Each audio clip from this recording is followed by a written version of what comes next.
প্রিয় শিক্ষার্থী, আসসালামু আলাইকুম। আশা করি সবাই ভালো আছো। আজকে আমরা আলোচনা করব মাইক্রোসফট অফিস ব্যবহার করে কিভাবে কলাম ক্রিয়েট করা যায়। আমরা আগে একটা প্রশ্ন দেখি। আমরা সাধারণত দেখে থাকি পত্রিকায় ওপরে হেডলাইন থাকে, তার নিচে কলাম থাকে। তো আমরা এই কাজটা আজকে এমএস ওয়ার্ড দিয়ে কিভাবে করা যায় সেটা দেখব। আমরা এখানে একটা প্রশ্ন দেখছি, headline and column create by using MS Word following the rules. এখানে কিছু নিয়ম লেখা আছে আর নিচে একটা নমুনা কপি দেওয়া আছে। আমরা নমুনা কপিতে দেখতে পাচ্ছি উপরে হেডলাইন আছে এবং তার নিচে 3টি কলাম আছে। আমাদের উপরের নিয়মগুলো অনুসরণ করে আমরা আজকে নিচের এই 3টা কলাম এবং হেডলাইন কিভাবে তৈরি করা যায় সেটা দেখব।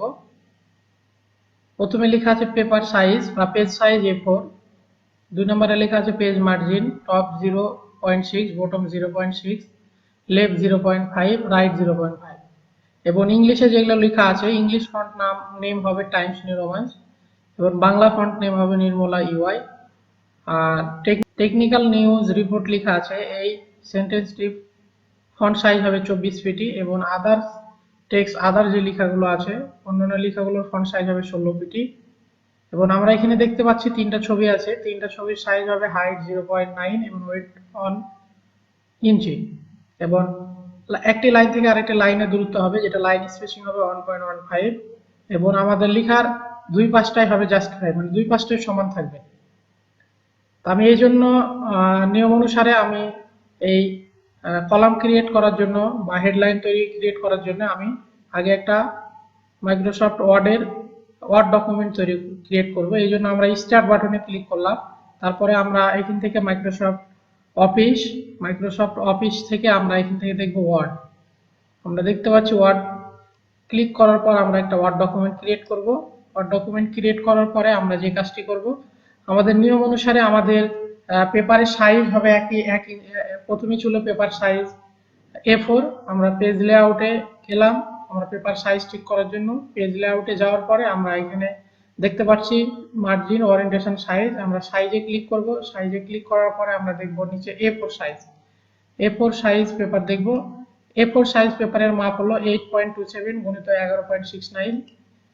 A4 সাইজ পেপার আমরা সিলেক্ট করার পরে আমরা এবার মার্জিন সেটআপে যাব। কাস্টম মার্জিনে যাওয়ার পরে আমরা টপ মার্জিন ছিল আমাদের 0.6, তারপরে ট্যাব চাপ দিলাম, বটম ছিল 0.6, ট্যাব চাপ দিলাম লেফট ছিল 0.5, ট্যাব চাপ দিলাম রাইট ছিল 0.5। তারপরে আমরা ওকে বাটনে ক্লিক। আচ্ছা, এরপরে আমরা যে কাজটি করব, আমরা আমাদের লেখাগুলো আগে লিখে নেব।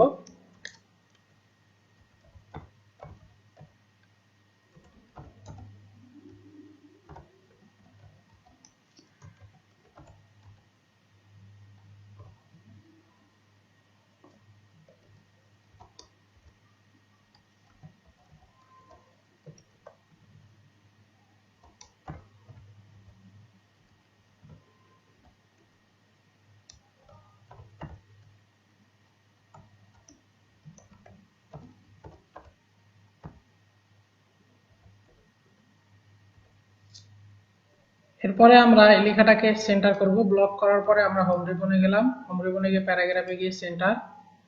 আর আমরা লাইন স্পেসিং করব 1.15 এবং আমরা এটাকে রিমুভ করে দেবো স্পেসটাকে। আচ্ছা, এই 3টা লাইন থাকবে আমাদের হেডলাইন, এর নিচে থাকবে আমাদের কলাম। এই জন্য আমরা কার্সারকে ইন্টার বাটন প্রেস করে নিচে নিলাম। এরপরে আমরা এর নিচে 3টা কলামের জন্য আমরা যাব পেজ লেআউট রিবন থেকে এই 3টা লাইন আমাদের হেডলাইন থাকবে, এর নিচে আমাদের কলাম থাকবে। এই জন্য আমরা যে কাজটি করব, কিবোর্ড থেকে ইন্টার বাটন প্রেস করে কার্সারটাকে নিচে নেব। কার্সারটাকে নিচে নেওয়ার পরে এখানে 3টা কলাম থাকবে। 3টা কলাম নেওয়ার জন্য আমরা যাব পেজ লেআউট রিবনে যাওয়ার পরে আমরা কলামের অ্যারোতে ক্লিক করব। এখানে বাই ডিফল্ট 1 2 3 আছে আর নিচে মোর কলাম আছে। আমরা মোর কলামে ক্লিক করব। মোর কলামে ক্লিক করার পর আমরা দেখছি 1 2 3, এখানে 3টা কলাম যেতে হবে, 3টা কলাম দিলাম।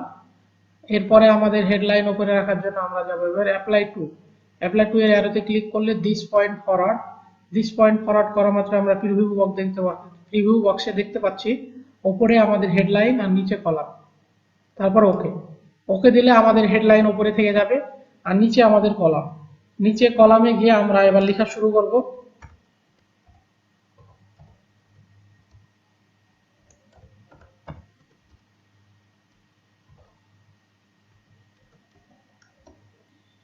আমরা দেখতে পাচ্ছি আমাদের লেখা কমপ্লিট।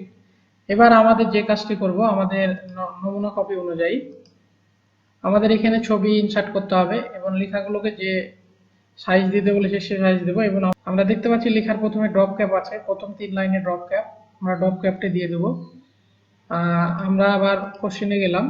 এবার আমরা যে কাজটি করব, আচ্ছা আমার এখানে ইংলিশ ফন্টের ক্ষেত্রে বলা হয়েছিল যে টাইমস নিউ রোমান্স, এবং বাংলার ক্ষেত্রে নির্মলা। আমরা ইংলিশ ফন্টটিকে সিলেক্ট করার পর আমরা ফন্টের ড্রপডাউন লিস্টে গেলাম।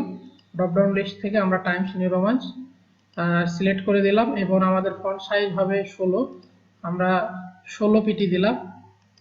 আর এছাড়াও আমাদের টেকনিক্যাল নিউজ রিপোর্ট এই লেখাটা আমাদের ফন্ট সাইজ হবে 24, আমরা 24 পিটি দিলাম।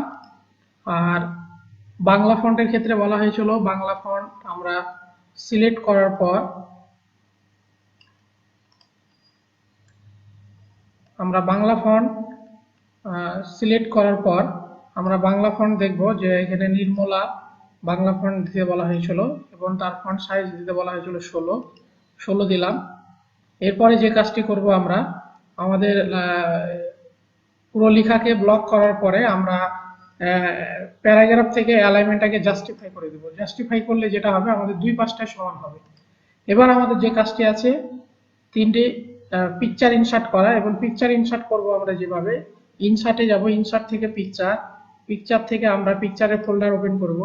তারপরে যে পিকচারটা আমরা ইনসার্ট করতে চাই সেই পিকচারটাকে সিলেক্ট করার পর আমরা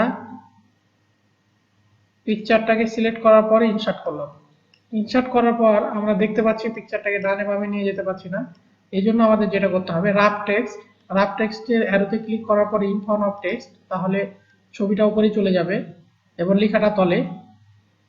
ইন ফর্ম অফ টেক্সট করার পরে আমরা এবার ছবিটার সাইজ ইচ্ছা মতন ছোট বড় করার জন্য আমাদের যে কাজটি করতে হবে, আমাদের যে ফরম্যাট রিবনের ডান পাশে আছে সাইজের গ্রুপ আইকনে ক্লিক করলে আমরা দেখব যে এখানে স্কেলের লক দুটো আছে, এই দুইটা চেক মার্ক দুটো তুলে দেব। আমরা তুলে দেওয়ার পরে আমাদের পিকচার সাইজ করতে বলা হয়েছিল হাইট 0.9, তাহলে 0.9, এবং ওয়েট ছিল আমাদের 1 ইঞ্চি।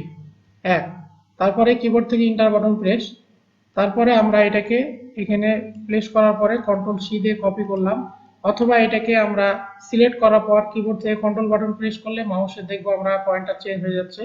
তারপর এটাকে আমরা এইভাবে ড্র্যাগ করে কপি করে এই জায়গায় প্লেস করব। সেম ভাবে এটাকে কপি করে আমরা এখানে যদি দিতে চাই তাহলে এখানে দেওয়া যাবে।